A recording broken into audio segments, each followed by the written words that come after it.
Bonjour et bienvenue sur la chaîne de la Liberté Immobilière, c'est Gaëtan. Aujourd'hui, on parle location courte durée. Alors la location courte durée, qu'est-ce que c'est? Comment ça marche? Qui peut en faire? Je vais essayer de répondre à toutes ces questions-là. Alors déjà, la location courte durée, qu'est-ce que c'est?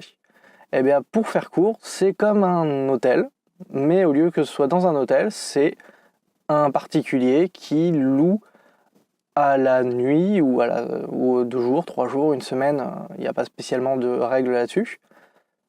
Soit sa propre résidence principale, donc, soit un autre appartement qu'il possède. Appartement ou maison, on met tout dans le même panier. Alors, à partir de là, il y a deux choses distinctes à voir. La location de sa résidence principale et la location d'une résidence dédiée à faire de la location courte durée. Alors, il est autorisé actuellement, donc début 2019, de louer sa résidence principale moins de 4 mois par an. Donc vous pouvez partir 4 mois en vacances et louer votre résidence principale pendant maximum 4 mois. Il est interdit de louer plus parce que pour être résident dans sa résidence principale, il faut y habiter au moins 8 mois. Du coup, si vous faites le calcul, 12 moins 8, 4. Donc ça, faites très attention. En général, les impôts ne vous rateront pas là-dessus si vous déclarez plus de mois. Si vous louez, faites de la location courte durée, donc dans un appartement ou une maison qui est dédié pour ce genre de location, là-dessus, il n'y a pas de limite. Vous pouvez faire vraiment ce que vous voulez, louer 365 jours par an, voire plus. Ça, c'est un bonus que je vous dirai en fin de vidéo, comment est-ce que vous pouvez louer plus de 365 jours par an votre appartement en location courte durée. Donc restez bien jusqu'au bout. Du coup, les spécificités un peu de la location courte durée, vous avez en général passé par une plateforme, donc que ce soit Airbnb ou Booking, pour louer votre résidence en courte durée. C'est les façons la plus simples. Vous pouvez également monter votre propre site web pour louer votre ou vos appartements, mais il est quand même plus conseillé de passer par des gros sites que tout le monde connaît, de sorte à pouvoir bénéficier un petit peu de leur moteur de recherche, de leur couverture, de leur réseau, et ainsi vous n'avez plus qu'à vous démarquer parmi toutes les autres annonces, ce qui sera nettement plus simple que de vous démarquer parmi tous les nombreux sites web. Et en général, vous aurez vraiment beaucoup de mal à vous faire arriver dans les premières pages de recherche. Du coup, pour commencer, mieux vaut se spécialiser un peu sur Booking et Airbnb et essayer de se démarquer avec un appartement vraiment qui va correspondre pour faire de la location courte durée. Donc là encore, tout va dépendre de l'appartement que vous avez. Si c'est un studio, un F2, un F3, un F4, un F5, vous n'allez pas le louer de la même façon ni même le proposer aux mêmes personnes. Si vous êtes par exemple comme moi dans le sud de la France et que vous louez un studio F1, F2, vous allez peut-être plus rechercher des personnes qui viennent travailler mais qui sont en déplacement, qui viennent donc dans le sud pour 2-3 jours, qui viennent suivre un séminaire ou une formation et qui repartent après dans la foulée et qui n'ont pas spécialement envie de prendre juste un hôtel, qui préfèrent être un peu plus tranquille, avoir un appartement, une maison qui leur est vraiment propre, de sorte à pouvoir faire ce qu'ils ont envie de faire en étant tranquille, plutôt que d'avoir une chambre dans un hôtel de la façon un peu plus classique. Vous avez après les appartements un peu plus grands, ceux-là vous les réserverez en général plus à des familles, et du coup vous rentrez peut-être dans une niche un peu plus spécifique. Après savoir, moi étant dans le sud, je peux par exemple assez facilement mettre un appartement en location courte durée pour des familles, juin, juillet, août, sans trop de soucis. J'ai pas fait une grosse étude de marché là-dessus, donc je m'avance peut-être un peu, mais je sais qu'il y a énormément de personnes qui viennent en vacances autour de Montpellier, parce qu'on a à peu près tout à portée de main, on a la mer, on a plein de villes et pas mal de lieux assez touristiques dans la région. Du coup, Montpellier est un lieu assez central de plein de choses, et il y a énormément de villes aussi tout le tour. Par exemple, toutes les villes au bord de la mer, que ce soit Palavas ou le Grau-du-Roi, acheter un appartement là-bas serait plus logique pour être mis en location courte durée, au moins l'été, car il doit y avoir une plus forte demande, et du coup les prix vont s'envoler. Ce qui est le principal atout de la location courte durée, c'est puisqu'on loue sur des durées plus courtes, eh bien vous pouvez augmenter les prix et ainsi faire beaucoup plus d'argent que si vous le louiez au mois en location nue ou en location meublée, même en colocation. En général, les personnes qui font de la location courte durée et qui en font vraiment leur business et qui le font bien, ils s'en sortent avec un rendement de plus de 20, 25, 30%, voire beaucoup plus pour certains. Donc, ce qui vous montre vraiment que ça peut être très intéressant, il faut juste savoir comment faire les choses. Alors, location courte durée, oui, mais attention aussi aux choses qu'il faut savoir quand vous le faites. Déjà, si vous voulez vous lancer dans la location courte durée, appelez votre mairie, enfin le mairie de la ville où vous comptez acheter ou au moins faire ça, et demandez le service urbanisme pour savoir quelles sont les règles de location courte durée dans votre ville. Là-dessus, ça change de ville en ville. Par exemple, à Paris, c'est de plus en plus réglementé, limite interdit de faire de la location courte durée. Du coup, renseignez-vous bien avant de vouloir vous lancer là-dedans. Point très important. Le deuxième point, si vous vous lancez là-dedans et que vous voulez le faire seul, vous risquez vraiment de passer beaucoup de temps à faire ça. Parce que quand vous allez les louer, vous devrez faire les entrées, les sorties, les états des lieux, en plus de déposer les annonces et de gérer éventuellement Airbnb et Booking, sauf si vous utilisez un logiciel tiers qui va synchroniser les deux. Mais si jamais vous ne le faites pas, vous devrez faire ça en plus. Et en plus donc des check-in, des check-out et de la gestion de vos réservations, vous allez devoir faire le ménage.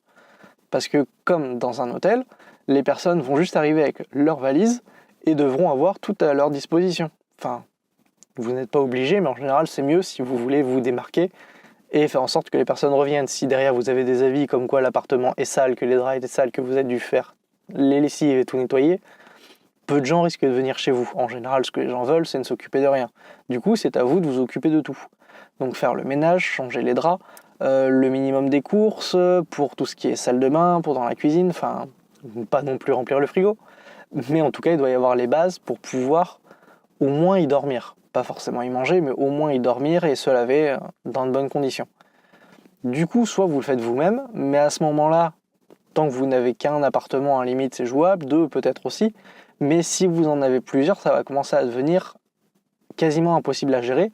Et si vous avez un travail à côté, un CDI, vous risquez d'avoir beaucoup de mal vraiment à faire les deux en même temps. Donc pour ça, vous avez des sociétés qui s'occupent pour vous de faire les check-in, les check-out et les ménages.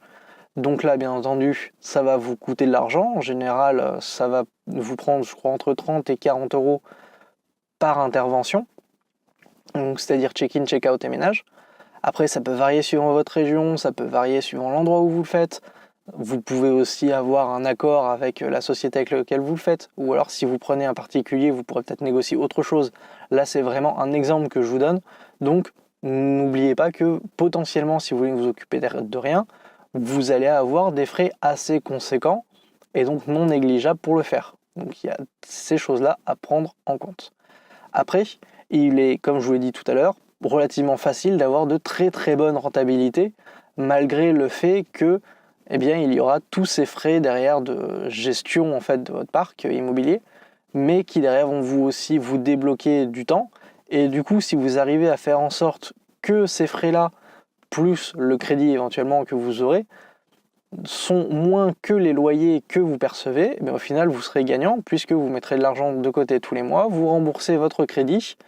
Et je crois qu'une partie des frais en plus que vous utilisez sont déductibles des impôts. Cette partie-là à vérifier, mais au moins le contrat, s'il y a une somme fixe, je crois qu'elle peut être déductible, un peu comme la gestion locative est déductible. Là pareil, je vous le dis, ça prendre avec des pincettes, ça change tout le temps.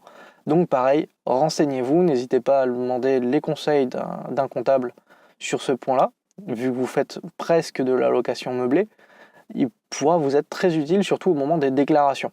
Parce que vous allez devoir déclarer tout ce que vous faites. Et pour cela, vous allez devoir éditer toutes les factures, éditer toutes les liasses pour les impôts. Et du coup, le faire seul est faisable, mais probablement plus compliqué que de se faire aider. Et comme je vous l'avais dit dans une précédente vidéo, les frais de comptable sont déductibles des 2/3 si vous vous êtes inscrit dans un régime, je ne sais plus spécialement le nom, je vous mettrai les informations en description, parce que ça j'arriverai à les retrouver après. Sur le moment, je ne l'ai plus, mais je sais qu'il est largement possible de déduire de ces impôts 2/3 des frais de comptabilité. Et du coup, pourquoi se priver pour quelque chose qui coûtera maximum 300, peut-être 400 euros par an? Ce serait dommage de faire une erreur qui derrière va nous coûter plusieurs milliers d'euros, parce que les impôts nous verront faire des choses qu'il ne faut pas, et à ce moment-là, ce sera plus préjudiciable que de s'être fait aider dès le début. Comme je vous l'avais promis, la petite astuce pour louer plus de 365 jours par an ces appartements. Donc imaginez que vous mettez votre bien en location sur Airbnb et qu'une personne va réserver. vous allez avoir un certain nombre de conditions à mettre, et notamment les conditions sur lesquelles la personne va pouvoir annuler sa réservation si jamais elle a un problème, si elle change d'avis ou ce genre de choses. Là-dessus, vous pouvez jouer sur les délais de rétractation. Et en général, les délais de rétractation sont entre 1 et 3 semaines. Et sur cette période-là, si jamais la personne annule, pas au dernier moment, mais sur la dernière semaine, elle va quand même avoir des frais. C'est comme si donc la personne était venue, pas forcément si elle avait par exemple réservé une semaine et que finalement elle annule, elle va peut-être ne récupérer que 50% des frais qu'elle avait payés. Et du coup, vous avez une demi-semaine de loyer d'encaisser pour au final aucun frais derrière puisque la personne n'est pas venue. Et derrière, si vous arrivez à relouer votre appartement, au final la semaine sera quand même occupée et vous l'aurez loué une fois et demie, voire plus, suivant les frais que vous aurez choisi d'imputer au moment de la création de votre annonce Airbnb. Donc vous pouvez la changer quand vous voulez. N'hésitez pas à aller vérifier ces paramètres-là qui changent assez souvent aussi sur Airbnb et sur Booking. Donc n'hésitez pas à rechecker toutes les 2 semaines, 3 semaines, 1 mois, pour être sûr que tout est OK. En général, on est averti par mail si jamais ça change. Mais n'hésitez pas à aller vérifier et ne mettez pas non plus des conditions trop strictes. Parce que si vous dites qu'une personne qui annule doit payer 100%, préférera peut-être prendre un autre appartement qui lui laissera 1 semaine ou 2 de battement si jamais elle veut annuler pour se sentir plus à l'aise. J'espère que cette vidéo vous aura plu. Si c'est le cas, n'hésitez pas à laisser un pouce bleu, un commentaire si jamais vous avez la moindre question ou si vous voulez rajouter quelque chose. Et moi je vous dis à bientôt dans une prochaine vidéo. Allez, ciao!